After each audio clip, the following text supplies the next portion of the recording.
This is A Different Perspective with Kevin Randle. A retired U.S. Lieutenant Colonel, Kevin Randle has been studying UFOs for nearly 50 years. Kevin has investigated some of the most famous UFO cases in the world and has been consulted for dozens of documentaries about UFOs. Considered one of the leading experts into the Roswell UFO crash of 1947, Kevin has written more than 25 books about UFOs, including the recently published Roswell in the 21st Century. Now, here is the host of A Different Perspective, Kevin Randle. And welcome to this edition of A Different Perspective. I am, in fact, Kevin Randle. While we're waiting for the guest, I've got a couple of things to chat about. Normally, I would call these rants, but I don't really think of them as rants. They're more as sort of a enthusiastic dialogue, maybe, something like that. But there's an awful lot of things going on in the world of the UFO that somewhat annoying. And I publish information about this on my blog periodically as well. Lou Alexandro, he of the ATIP program and burst on the ufological stage a couple of years ago, wrote that he wanted to kill ufology. He wanted to get rid of it. He thought it should be burned to the ground and started over. He didn't like the way it was operating. He had too many people infighting, too many people in it for the money, all these kinds of aggravations. We weren't using the scientific method. I put a response on my blog about this saying, you know, he hasn't been around that long. He hasn't looked at the history. And there's been good science done in the field of ufology by the private UFO researchers. And the problem really wasn't us. It was on the other side of the coin. It was the government interfering with our discussions and interfering with our investigations and putting out basically propaganda. But there's nothing to the UFO field that was important. We had the Condon Committee, which I know you've heard me talk about a number of times, which was this Air Force sponsored study to the tune of $500,000 to the University of Colorado. Before a word was written, before the contract was signed, before an investigation took place, the conclusions were given to the Condon Committee by the Air Force, and the documentation is there to prove this. And I've alluded to it on my blog, and I think I've even got a copy of the Hippler letter on my blog. Hippler was an Air Force officer, lieutenant colonel at the time, and he wrote to Dr. Robert Lowe of the Condon Committee. He says, here's what we'd like you to find. We'd like you to say that the Air Force has done a good job of investigating UFOs. We would like you to find that there is nothing of scientific value to be learned by further investigation of UFOs. And there are no national security implications. Well, we now know that all of that is wrong because we have new investigations going on and it sort of negates all of that. But the point is the conclusions were written prior to the investigation began. And when the investigation ended, that is exactly what they found. Even though one of the investigators on the Condon Committee was denied permission or denied information because of national security. The guy had a security clearance and he was at Malmstrom Air Force Base, to investigate the sightings around Belt, Montana, knew about the problem with the missile field, one of the flights going offline, and asked about it. And he said, I can't tell you about that. That's a matter of national security. And he was surprised that he knew about it. And all this is documented in one of my books as well. But the real point is, so they knew there was national security implications. The national security implication is, of course, if you can disable the missiles from outside the launch complexes, then you can destroy our retaliatory capability long before it's necessary to employ it. In other words, you could launch an attack against us and we couldn't do a thing about it to respond. So there was a national security implication there. And the Condon Committee says there are no national security implications. The other thing is an Air Force mission is to investigate intruders into our airspace. And these could be airliners off course. It could be private planes that are off course. It could be any number of things. And in fact, the Soviets, and I use the term Soviets purposely here, invaded our airspace a number of times. And there's pictures of Soviet bombers being escorted by Air Force fighters over parts of the continental United States. So there are national security implications to the UFO phenomenon like that.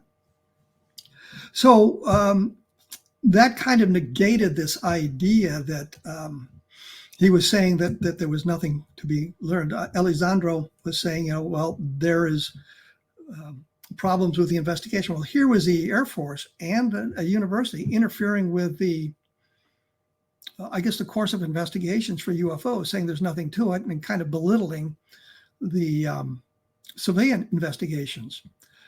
The other thing that's interesting, and APRO had a list of scientific consultants. I think NICAP had one as well. I think NICAP may have called it something else. But they both had long lists of trained scientists, PhD scientists, working scientists who were consultants or advisors or conducted investigations for them into the UFO phenomenon. And I think, it's important to realize that an awful lot of the people doing the investigations were scientifically trained.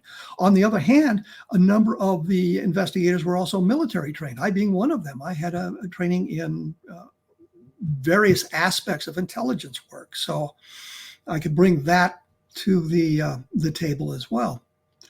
So the idea that the whole UFO field should be burned to the ground was just, to me, ludicrous to begin with. So, like I said, I responded to that.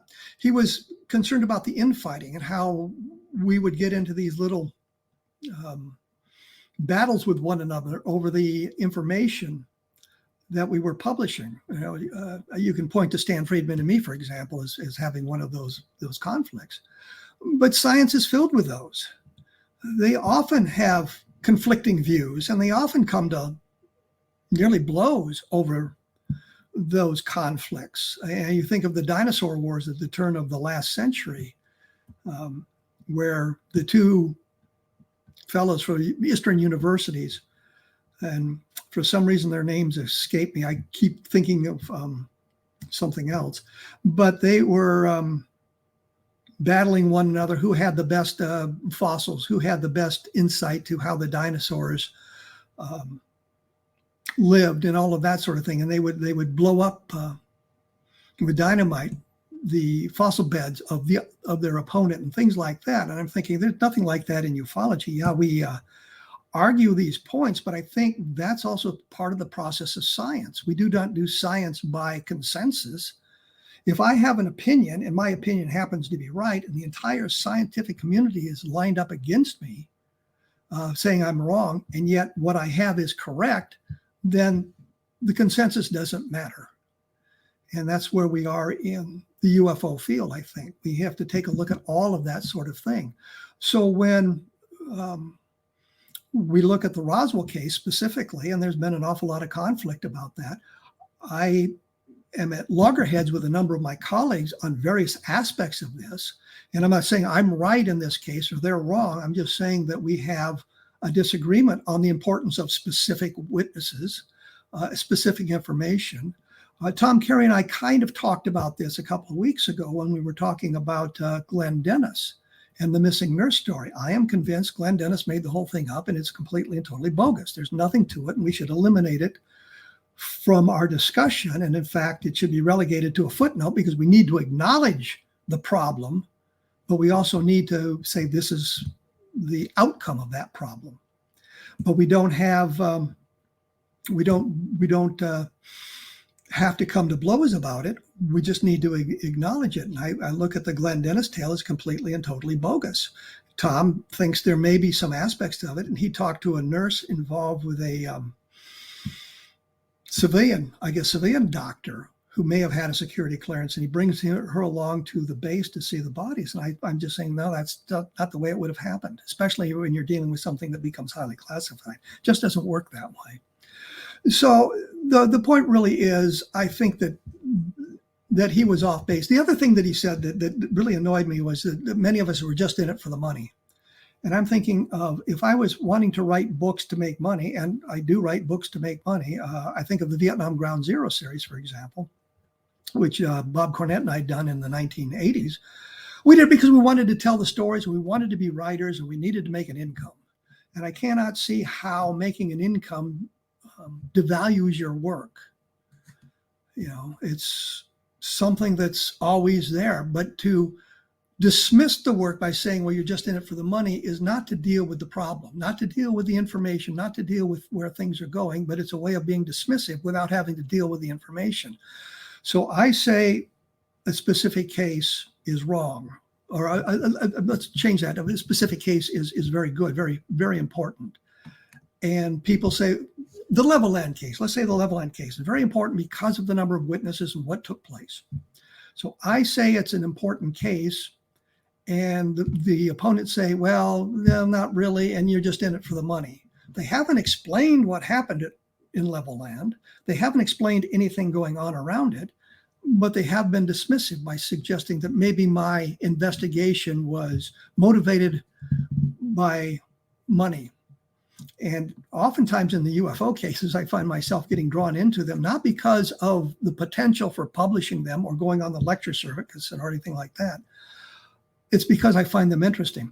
I've often said what I should do is put on my Air Force uniform or my Army uniform, my lieutenant colonel suit, go over to Wright-Patterson Air Force Base, stand in front of one of the hangars and put together a short video saying, yeah, I just came from inside and I saw the alien creatures. What's the big deal here? And now suddenly I'm an insider. I've seen the bodies. I've been to Wright-Patterson Air Force Base. It would be untrue, of course. But I could say that, and you really couldn't prove that it was untrue because there I am standing in my uniform in front of the hangar. But I don't do that because my motivation is not monetary. It is to get at the truth. And I think that's an important thing for us to take a look at. When we come back in just a moment, and I say we, by that I mean me, when I come back and hope my guest will be around, we'll talk about some other aspects of the UFO field and see where it's going. So stick around. We'll be right back. And I am back. Still waiting for those of you who are interested. Kind of addressing the problem that Alessandro was talking about, I will just say this briefly. I did a book called Project Moondust a long time ago, and an editor asked me to update it. And Brad Sparks said that there was no Project Moondust. I said, I got documents for Project Moondust. And what happened was we learned that Moondust may have been a code word for a project. And if there was something going on with that required Moondust, which was an investigation of UFOs, that the local area would appoint a project officer. There was no headquarters or something like that. So we'll kind of explains how some of these things work and how we can have a dialogue amongst ourselves that may seem acrimonious, but it's actually just kind of finalizing information. I am interested in the cattle mutilations off and on, simply because it's something I got involved with in the 1970s. Chris O'Brien, who's joining me here, is probably much more interested in cattle mutilations than I am. I will tell you that from 1992 to 2002, Christopher O'Brien investigated over 1,000 paranormal events reported in the San Luis Valley, which is in Colorado, or north central New Mexico. I should have read my notes better that way. Working with law enforcement officials, ex-military ranchers, and an extensive network of skywatchers, he documented what may have been the most intensive wave of unexplained activity ever seen in a single region of North America. His 10-year investigation resulted in 3 books of his Mysterious Valley trilogy, The Mysterious Valley, Enter the Valley, and Secrets of the Mysterious Valley. His meticulous field investigation of UFO reports, unexplained livestock deaths, haunted sites, Native American legends, hey, I always like those, cryptozoology, secret military activity, and folklore found in the world's largest alpine valley, has produced one of the largest databases of unusual occurrences gathered from a single geographical region. He is currently working with a team of specialists installing a high-tech video surveillance and hard data monitoring system in and around the St. Louis Valley. Are you linked in with the Madar with Fran Ridge or anything, Chris? Oh, sorry, I threw that in there in the middle of the introduction. Sorry. Well, that's all right. I've talked with friends, people.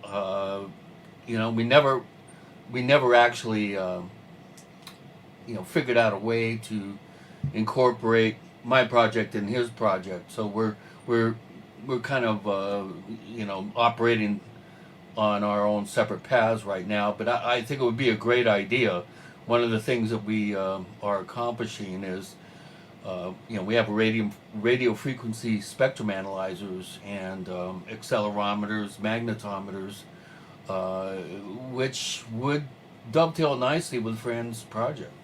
Okay. Well, let me finish here. The last paragraph is his book, Stalking the Herd, which he kindly sent to me. Published by Adventures Unlimited Press, is being called the most important book ever written examining our relationship with cattle and how this is manifested in the modern cattle mutilation mystery. Well, Chris, I think you know I'm sort of on the other side of the fence on the cattle mutilations. Last time we talked, that was 2005, if I remember. Was it that long ago? Yeah, except for a couple of appearances on the Paracast, of course, that I was a co-host with. But yeah, we've really kind of been ships navigating our kind of separate paths in the ocean here. Well, and I'm sure you're aware of this. I was invited to investigate some cattle mutilations in Minnesota by Jim Lorenzen back in the 1970s. Right. And I hesitate to say that because it certainly makes me old. But the investigations that I conducted with Bob Cornett, who was a good friend of mine, didn't pan out. I mean, there was nothing mysterious when we got up there and began to examine what was going on in this specific incident. And the investigations I've conducted since then, that really didn't lead me into a suggestion that there was anything mysterious going on. What led you to the other side of the fence? Just a sheer number of reported cases that occurred in my neighborhood, starting in 1992 and then going through 2002. I got a real quick lesson how to be, how would I say this, to be skeptical really about what I was looking at. And out of around 200 cases that I went out on, the vast majority of them appeared to be mysterious appearing, just scavenger damage. And I've talked with Ian and what was his name? The guy that the main writer of Mute Evidence. Ian Summer and Kagan. Kagan and yeah, Summer. yeah, Dan Kagan. Yeah.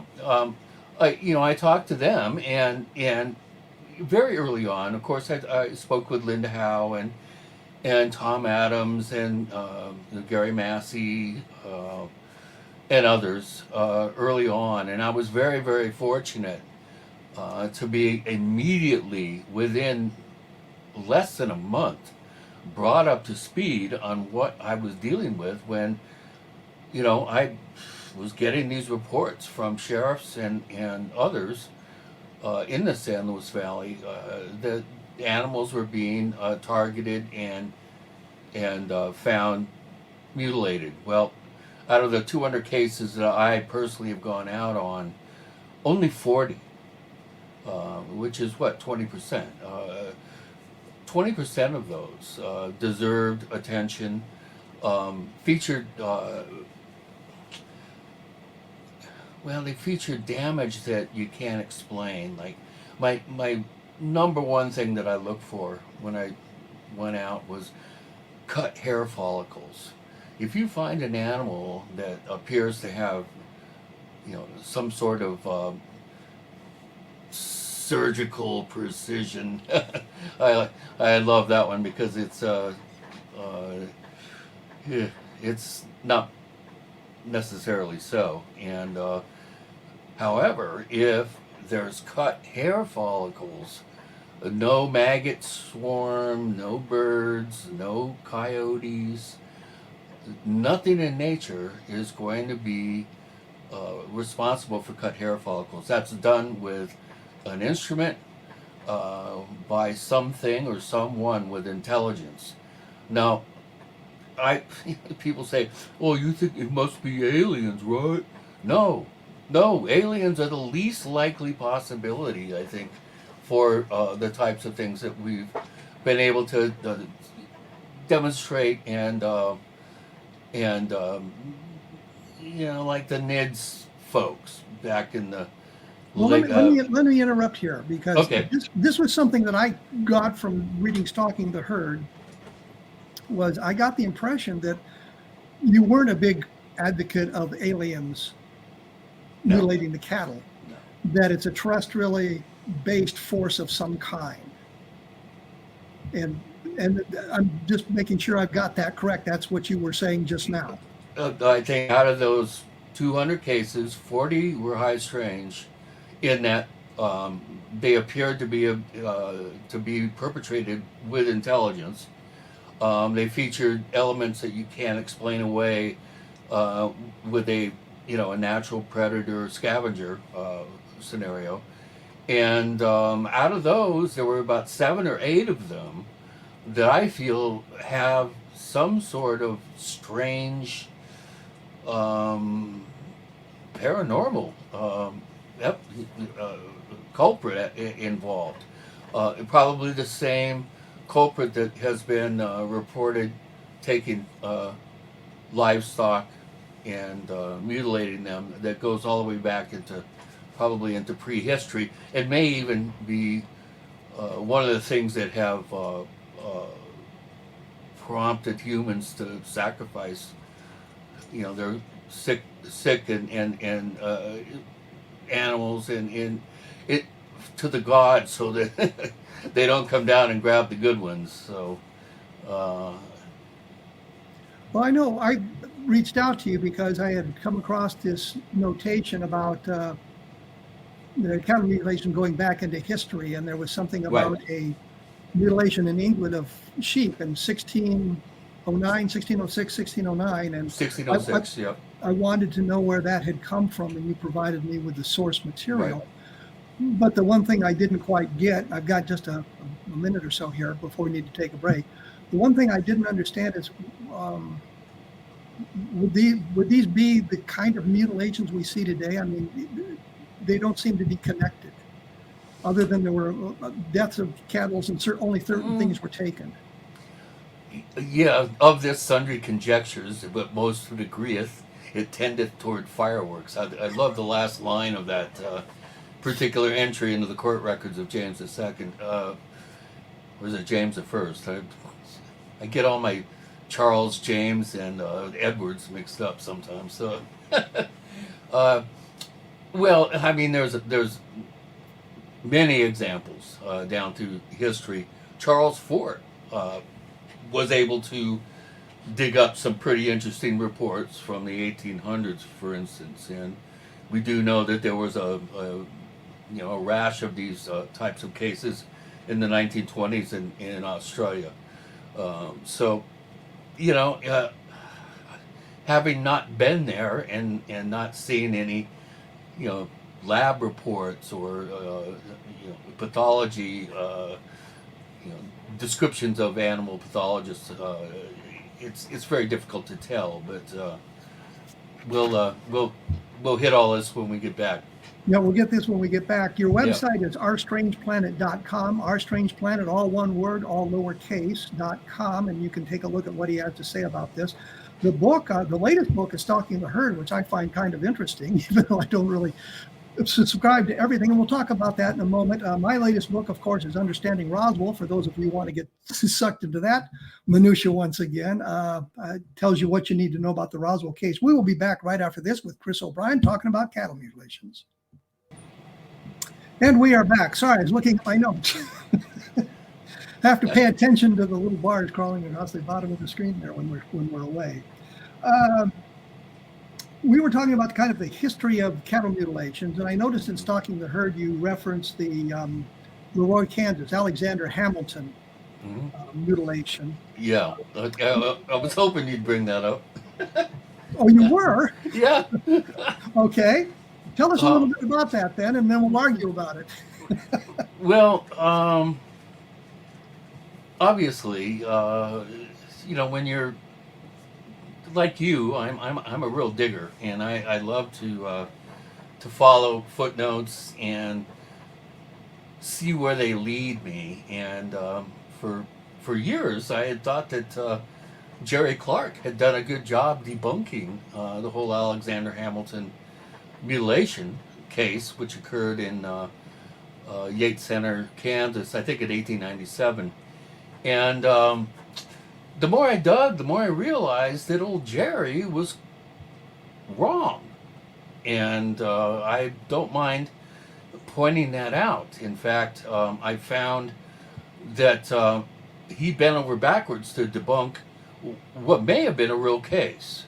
And of course, not being alive in 1897 and not being, a person that was interested in reporting this type of thing, I really don't know what else to say except that Jerry took an offhand, snide remark by Hamilton and spun it into a scenario where he was part of a liars club and was just pulling the wool over everybody's eyes. But Let in me let fact, me let me what? let me. Hold on, 12 citizens in his community, all the bankers, the lawyers, they all signed affidavits that affirmed their belief that his veracity was without question. And the guy was also, which most people don't know if they know about the case, they don't know that he was actually a law enforcement official, and because of the uproar of his claim, just within days he had to sort of step down from being a law enforcement official. And I really, myself and David Perkins really dug into this, and we found the article that Jerry quoted, claiming that this is where he did a mea culpa and said, "Yeah, I was, you know, I was part of, it was a hoax." Well, it wasn't. Chris, let me interrupt here because the audience may not know what we're talking about. Back in April of 1897, Alexander Hamilton, as you mentioned, was a farmer in Kansas, and he claimed one night he was awakened by a noise out in his corral. It was broad daylight. Okay, still could have been awakened. The cow was lifted up by a rope into this airship type thing, and it disappeared. And later they found the carcass of the cow mutilated in a field some distance away. And this is the story that Alexander Hamilton was telling around. And this was the time when there were great many stories of great airship flying around the United States, Right. in March and April of 1897. So now you're saying that Jerry found an article in a newspaper that suggested it was a lie, and you're thinking that was a mea culpa generated because Well, of his positions in the community. He really got. How about I put this? I guess it appears that he really got slimed by the event and by his reporting it. And by the time that the newspapers got done with him, he really was upset. And his mea culpa was, "Oh yeah, I must have seen an ant climbing up, a hair into the sky. I forget what it was climbing up into, but he made some ridiculous statement, which obviously was." Was his attempt to deflect the onus of being this, person who made such an incredible claim. But I cover it painstakingly in the book, and from what I can tell, Jerry said, yeah, his I think it was his daughter or Yes. somebody claimed that, oh yeah, I remember that. It was all a hoax and stuff. Well, she was only 2 years old when supposedly she, you know, witnessed this whole event unfold. And you know, I don't know how much you remember from when you were 2 years old. I don't remember anything. So yeah, there's just a lot of wonkiness, for lack of a better term, surrounding Jerry's assertion. And I just beg to differ with him because I checked all the quotes that he had, and they all lead me to the conclusion that this guy was a pillar of the community.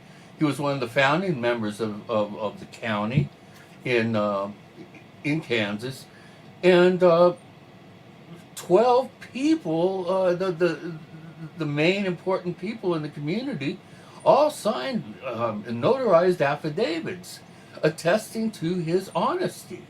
So, you know, I don't know. You have to read all my.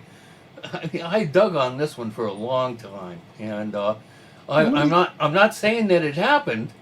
I'm just saying that Jerry Clark did us all a disservice by dissing the guy by saying he was lying. Well, let me ask you a question. Did you come across an article in the Atchison County Mail on, I think it's May 7th, 1897, that Eddie Bullard turned up? But off the top of my head, that doesn't ring a bell. Well, that's another one where I think where Jerry got the idea that it was a hoax. Eddie Bullard found that, and he published it in his book on UFOs as well. I just found that kind of interesting that Eddie Bullard had done that. And you mentioned the daughter that said it was a hoax, and while she may not have witnessed the event in 1897, it certainly could have been part of family discussions later on that she would have remembered about this event, because, as you say, it became a big deal. It really did. So yeah, it may have been part of family lore. So right. I just you know, again, it's an apocryphal account. I don't pretend to know the answer to these historical cases. I chase them down just like you do, and you know, I look for you know, the type of evidence that might suggest that something has, you know, some validity to it. The one thing I do is if I go out on a case, which I don't, I'm kind of retired from field work. My least favorite thing in life is to be called up to go investigate a dead necrotic cow. It's not fun. And but that having said that, I do feel that, you know, my years and years of work out in the field and working with law enforcement, working with veterinary pathologists, working with diagnostic labs, biophysicists, law enforcement, that, you know, I'll stand behind the results of my work with, you know, that I do in person, and with the types of experts that you need to really rely on. Well, if I might return to 1897 just briefly here, I don't know how familiar you are with the great airship phenomenon from that time frame. Quite familiar. But the vast majority of those cases turned out to be hoaxes. Yeah. There were headline producing stories that got people to buy papers. Yeah, I understand that. Okay, so that may have fit into that category, and I know Jerry Clark and I have argued about this point as well, that he thinks there was some good, solid cases from 1896 that kind of sparked this whole thing, and I think that the whole thing was sparked by a hoax. So he and I disagree on that. So apparently you and I disagree, have disagreed with Jerry on various cases. Is where I was going with that for some reason. I wanted to talk to you briefly about the Randle report. He was a FBI agent hired by the state of New Mexico to investigate cattle mutilations. And I know you mentioned it briefly in the book. And I communicated with Randle a number of times, and he sent me a copy of his report free of charge, and he FedExed it to me. I thought that was awfully generous at the time. we're going to have to take a break here. When we come back, we'll talk a little bit about the Randle report. When we talk about Dan Kagan and Ian Summers' book, Mute Evidence, which is another examination of cattle mutilations from, I guess, a skeptical point of view. And I'll give Chris an opportunity to respond to some of the things learned there. I do want to say that if you've got a chance, take a look at Understanding Roswell. I've gotten a number of reviews, feedback on that book, and it seems to have, I guess, inspired some people. I'm kind of surprised because the tone wasn't one of these rah, yeah, it's all alien type thing. It was kind of an examination of the facts from a dispassionate point of view. But it seems to be getting some very positive feedback from people, and I'm kind of pleased with that. So you get a chance to take a look at that. My blog is www.kevinrandle.blogspot.com, and we'll chat about that maybe in a little while.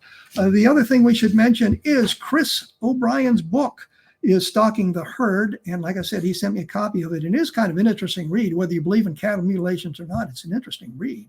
And his website is ourstrangeplanet.com. Our Strange Planet, all one word, all lowercase, and there's additional information there and places you can go to get additional information about UFOs and cattle mutilations. And I said, when we come back, we'll talk about Randle, and I want to talk about the helicopter aspect of this as well. So we will be back right after this, so please stick around. And we are back, surprisingly. I didn't get the normal thing to come back to. So I'm here with Chris O'Brien. We're talking about cattle mutilations. And when I went away, I mentioned the Randle report. But I know you wanted to talk about the helicopter aspect of this as well. And I'm going to give you pick your topic here. Where would you like to go? Well, I find it very interesting that the work of Tom Adams should be, I think, spoken about first. He really did an amazing job documenting media reports, law enforcement reports during the 70s of unexplained livestock deaths, which I prefer to use the term instead of mutilations. And he also published a really curious compendium, kind of like a booklet, basically, that was a listing of around 300 documented cases of helicopters being sighted in and around mutilation sites. And I personally have seen several of these mysterious helicopters that tend to flock around mutilation sites mostly after these cases are reported, or they're perpetrated and then reported. And if it was all just hysteria, mass hallucination, ranchers not knowing what they're looking at, which I find very difficult to believe, then why the interest in possibly, some quasi-governmental organization is showing an interest in these sites? Now, every type of helicopter, it's not all black helicopters. There's every color of the rainbow.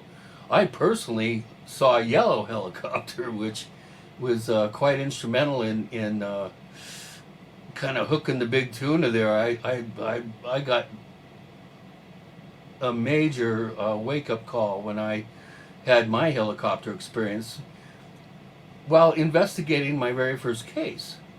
So, I feel that there's a connection there. I think that these things are real. They're 20% of them, at least in my case, I believe are real. And I think that there's some group, possibly the government, possibly the CDC, maybe, something to do with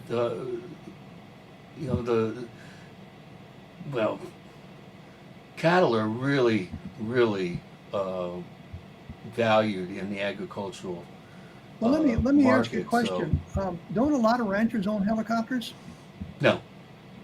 I know Tom Adams in his treatise, which you sent me, had talked to the public affairs officer is at Fort Carson, Colorado. Yeah. And he said, well, we don't fly off the reservation. We don't do these sorts of things. And I'm thinking, as a former Army helicopter pilot who was flying with the National Guard in that time frame, I noticed he didn't talk to anybody in the National Guard. And the National Guard units are a little bit looser on that. We had an incident where we were practicing formation flying, and one of the aircraft says, you're not going to believe this, we're taking fire. And some farmer was down there shooting at us with a shotgun. Yeah. And my response was, yeah, right. That's kind of my response to a shotgun. And I'm thinking, should we return fire for fire received? We would have him outgunned, I'm pretty sure. But there was, I don't know if we ever got called for being one of these black helicopters. You know, the Army helicopters were painted dark green and the numbers were black, so they were very hard to see. Exactly. That sort of thing. So I just wonder if some of that, those incidents are pretty much explainable in that realm. I know we were a little bit, we needed to get some flight time. Gary Gogger and I, a friend of mine, and we were given a helicopter by the Iowa National Guard to fly down to Fort Leonard Wood to make a PX run. It was just a cross-country mission type training mission and that sort of thing.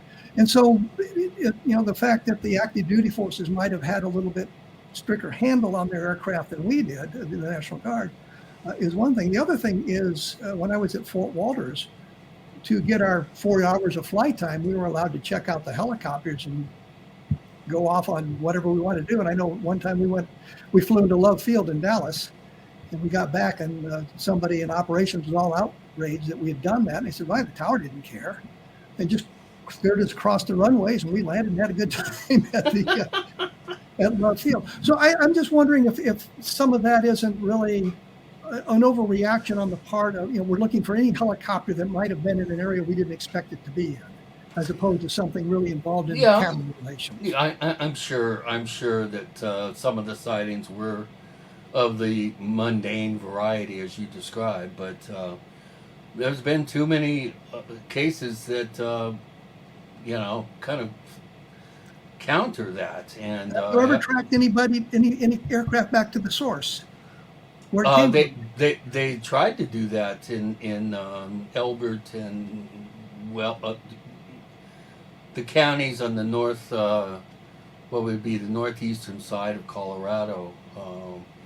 There were many attempts actually to try to track these helicopters down by law enforcement in planes, law enforcement on the ground, and they were never successful.